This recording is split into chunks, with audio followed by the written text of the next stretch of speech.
Hi. I know you don't work for my team, and I know you're also working for other teams because everybody's away today, but I wonder if you could help me with... Pause. Will I keep saying yes to taking on more work for no extra pay because my self-esteem is shot and tied to how much I can flog myself for the benefit of others, which has actually meant I've become a doormat, or... Wait, just one second.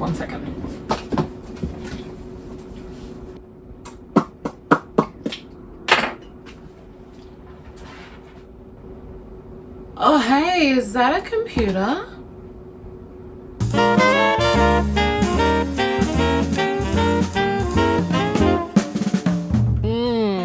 Don't get me wrong, I also enjoy how revenge feels when you feel unjustly treated. And if you're also feeling the pinch at work because, well, people are quitting, people are chucking sickies, people are just not showing up, I didn't realize that's a thing you could actually do, and slacking off, and you're left to pick up the pieces for no extra pay, then you might have also thought about quiet quitting. What is quiet quitting?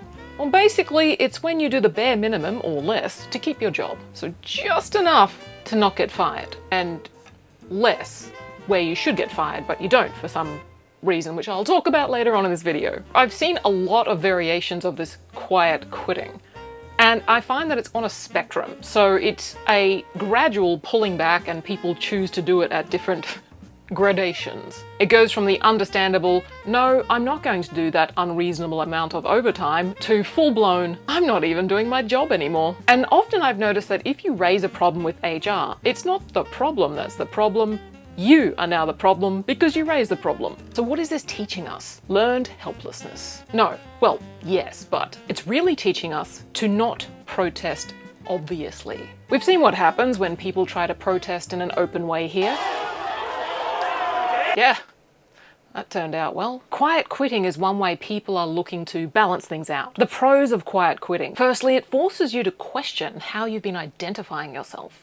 If you identify as somebody who's hardworking and puts up with crazy stuff in a very calm manner, as somebody who pushes through no matter what, then this actually might be a problem. For most of my life, I've considered myself to be quite conscientious. So if you're like me, you like solving problems effectively, working to a high standard of quality, you focus until the job is done and you put 110% into it relentlessly. But this can become a negative trait because once word gets out that you're competent, people will flock to you like seagulls over a French fry. I've started questioning why I pride myself on having that trait, because it can really work against you. And this is the flip, because any quality can have the light and the dark, the good and the bad, and it's just trying to figure out where exactly that balance is. Because when you not only do your job, but you then also identify areas in the system that could be improved for overall business efficiency, and you find solutions and you make these suggestions, guess whose job it is to now fix those problems? Congratulations, me! I've just given myself more work for no pay. I'm smiling because it's so painful. The second benefit of quiet quitting is it might actually be the only way the company gets the message. And conversations need to be had about managing expectations about how you take care of people. If you've had a chat with your manager, which is what I suggest we all do first before having this quiet quitting mentality. If you've had that chat and you talk about the unfair distribution of workloads or the burnout that's happening or anything that's concerning you, and your manager does nothing about it, or the company does nothing about it, then what is a person left to do? If companies can turn around and sack 1,000 people just to balance their books for profit that year, without blinking an eye as to the impact that's had on real human beings, then why should we continue to feel loyal and go the extra mile? We tend to be quite loyal, us humans, and that's a good thing. We're generally communal in nature. We want to help each other. And for some weird reason, that loyalty also includes companies. Except companies aren't humans, and companies don't have a sense of loyalty. If the company is desperate to increase profits for the owners, they will not hesitate to fire people, and even people who've been there for over a decade. There was a national law firm I worked for who let go a wonderful, fantastic receptionist who'd worked there for over 20 years. She was always such a bright light at the reception desk. She was the face of the firm, effectively. So after 20 years, she got no farewell lunch, no office gathering to show appreciation of her having devoted 20 years of her life. She had been through multiple mergers of this firm. Nothing. I realize that's a small example, but promises of perks and bonuses now all seem to me to be like a bait and switch tactic in a game where ultimately you lose. But the goodies just seem so attractive. And I think that's what keeps a lot of people in there. And it's psychology, but it's a bit like social media. We know we're addicted. We know what the problem is, and yet who's going to stop that? There's money to be made. Deep down, you feel that it's just a bag of tricks to keep you hooked in wage slavery. And also living with that low-grade anxiety that one day it's going to be you who gets shafted. The office Christmas parties always felt to me like, there's no question about the budget when it comes to intoxicating people. It always feels like such a smooth over job for basically being an utter soul-destroying experience for the year. People get so wasted at these end-of-year events because the alcohol is free, and I've been wondering why we feel the need to self-soothe to that level. It's like self-medicating with legal drugs to such an extent that people black out. A Sydney law firm I worked with, it was a bit of a running joke that the partners would get the new hire completely drunk. And unfortunately this time around, it was the secretary that they had, and she had been there for a week. So Friday rolls around and it's her turn. And she got so intoxicated, the partner actually hopped in the cab with her because she couldn't walk. And he carried her over his shoulder from the cab to her apartment, and she vomited all the way down his back. Those Friday night drinks that you get for free at law firms, it puts you under the illusion that you're in a community and that's why you should continue working, because you're with other people and you should all be like in the mix together and this is how it is. But if you were to get sacked, how many members of that community would actually fight to ensure you got your job back? A real friend, a real community would be helping you.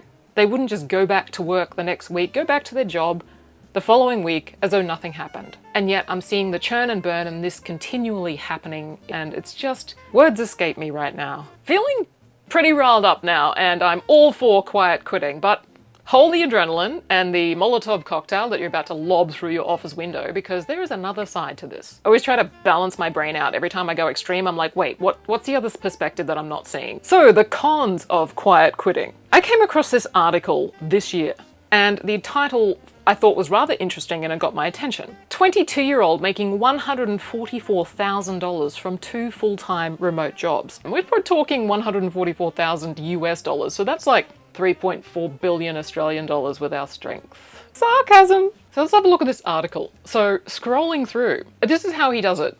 He tries to overestimate how long his task will take to give himself more time to manage the workload from both jobs. If I finish a task, I will hold on to it for a while before I submit it for review. The metrics of that would be he takes a lot longer to complete a task than other people. So performance-wise, you'd think his efficiency would be marked on the charts as being not good and he'd be removed from the pool of employees. But anyway, he makes sure he doesn't perform at his jobs and attract extra attention and assignments. Okay, so this is true. If you're good at your job, people get wind of that and they come to you. So the incompetent or deliberately incompetent people get bypassed. The competent person cops the brunt of it without extra pay. See how there's an imbalance and an unfair distribution of work and pay. Whenever possible, I try to seem somewhat incompetent so that my co-workers are more understanding when I take a while to finish a task, and so they don't give me lots of difficult tasks. Okay, that might be cute when you're 18 and are actually pretty incompetent and it's just sheer time and experience that you need, but when you're 30, that's no longer cute. You're relying on the kindness of people's hearts and their compassion, and you're taking advantage of them. So this is the article that first I was excited to read about quiet quitting, and then it depressed me. There is a lot to be said about trading places. So a lot of people who are employees have never had experience of running their own business or starting up a company, because it is hard. And it's also hard to try and find good, honest people who are competent to do the job. Being an employee makes you lazy, and that's not your fault. It's just the system doesn't teach you. You're not being taught to think like a business owner. As an employee, you get told when to show up, how to show up, what to do. You're given the tools to do it. You get paid and you go home. You are being taught to be reliant. So go back again the next week, rinse and repeat, get the paycheck again. It makes us simple-minded and dependent. As I'm thinking about quiet quitting myself, I started thinking a little further down the track. What actually happens to us when we quiet quit? The most critical impact I've discovered is that it makes other people's lives more difficult. You hurt other people when you quiet quit. There's no getting around that. There was one woman at work a couple of years ago who pretended to have a miscarriage to get out of work. She didn't show up most days of the week, and this continued on for months. HR did nothing when her manager raised it and kind of lumped it back onto the manager to sort it out. And so he had to ask her as gently and kindly as possible for a medical certificate. Of course, she fobbed that off for 6 months. I don't know how you do that. And then finally she got a doctor's note, which was one of those generic ones that says unwell for a day, so it mentioned nothing about a pregnancy. And then he was so fed up with the lack of support, he quit. And so a new manager came in who had no idea what had gone on with the history of this person, and so she continued the same antics for at least another year afterwards. So that's an example of when things get shoved under the carpet so badly. So in one unethical action, she not only had other people left at work to do her job on top of their own, she also made the bar incredibly higher to jump over for other people in future if they do have genuine health issues. And you might be asking, why doesn't HR do anything? HR departments are under the rule of the business owners. And in law firms, that's the partners. But in other businesses, it'll be like the owners of the firm, you know, the shareholders if it's a public company, that kind of thing. I don't know whether it's just my observation, but I've found HR departments to be quite a group of fearful people that don't actually take action. And the turnover of HR teams should be a red flag. The fact that people don't get fired for being lazy astounds me. We're talking the extreme laziness, like, okay, here's another example. Literally somebody this year who was still on their probation period wasn't doing any work. It was quite junior work, so it's like printing documents. They were asked if they needed more training, or they didn't understand anything, or they needed extra support, and nope, none of that. This person's laptop activity was being monitored by IT, and this is what businesses are now doing, is they're monitoring people's movements on their computers. And there was a regular, clear pattern of her logging off on Friday afternoons and no activity during the week for most days of the week. Plus, they suddenly also developed a habit of crying at work when they were asked to do anything. So it takes one person to ruin a whole team. But the other con to quiet quitting is what it does to us internally. There is a cost, I think there's a price that we pay in a number of ways. Firstly, your self-respect.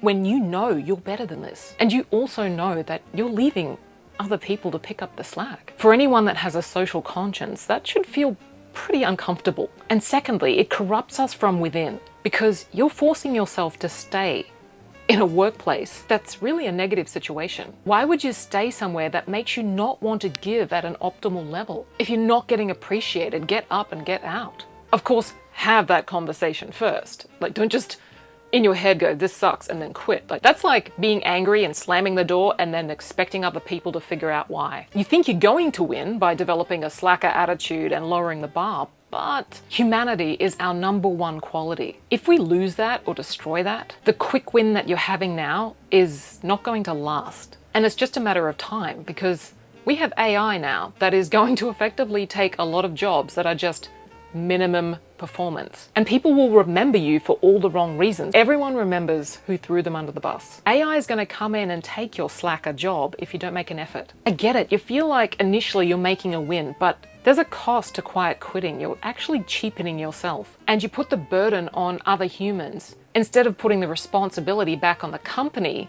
that created the burdens in the first place, and for the company to take accountability and deal with it. Which leads me to the answer I think is the one to take. Environment. What you're surrounded by has a far bigger impact on the quality of life than anything else. You have negative people around you, it's draining. It takes you down, and you've got to keep going away to recharge in order to come back and face another day again. The family environment is often a great example of this. I think we've all experienced that hyper-criticizing family member, or maybe you've felt a real lack of appreciation. And you just basically feel worse after seeing them. That is the wrong environment for you. What I found happens is if I stay in a bad environment, I end up becoming somebody that I don't like. And that impacts the wider community. Because if you walk around feeling hard done by, you carry that resentment with you to the next job, to the next relationship, to the next opportunity that opens up in front of you. You are bringing a lot of crap with you. And you're so set on not being screwed over that you consciously or passively end up screwing over other people. It's better just to walk away, because as hard as it is to leave people you think you should be around, by walking away you end up healthier and you end up bringing back your own radiance and buoyancy. You know that zest for life where you wake up and you don't have the Sunday scaries and you wake up and you look forward to the day. Oh yeah, that thing called joy. And then you bring that to other people and wherever you go. If you dim your potential because what's the point, nobody rewards it anyway, then that's a sign you're in the wrong environment. We have choices, and a lot of them in Australia are champagne choices.